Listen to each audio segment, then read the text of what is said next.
Aksi heroik bocah SD di Mojokerto, Jawa Timur lawan pegawai koperasi yang jamret HP-nya viral di media sosial.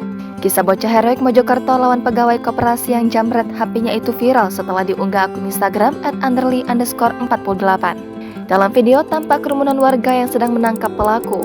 Warga tampak emosi dan terus memukul pelaku. Terdengar suara minta ampun dari pelaku. Kemudian, pelaku dibawa oleh seorang warga untuk diamankan dari amukan massa. Namun, warga yang emosi terus mengejar dan memukul pelaku. Dari keterangan pengunggah, pelaku berhasil ditangkap dan jadi bulan-bulanan warga setelah motornya ditendang korban. Insiden itu terjadi di Desa Kalipuro, Kecamatan Pungging, Kabupaten Mojokerto.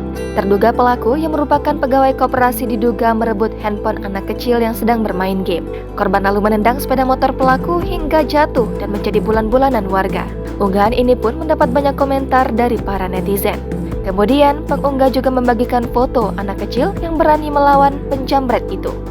Bocah itu bernama Randy Nizar Afla yang berusia 12 tahun. Saat itu, ia sedang bermain handphone di warung milik orang tuanya sekitar pukul 12.30 waktu Indonesia Barat. Lalu, ia dihampiri oleh orang yang tak dikenal dan pura-pura tanya alamat. Lalu, pelaku yang berinisial BES 30 tahun ini merampas HP yang dibawa korban. Korban lalu berteriak dan menarik jaket pelaku kemudian menendang motor pelaku. Teriakan korban lalu mengundang warga hingga pelaku ditangkap dan dihakimi. Kini, pelaku sudah diamankan di Polsek Pungging.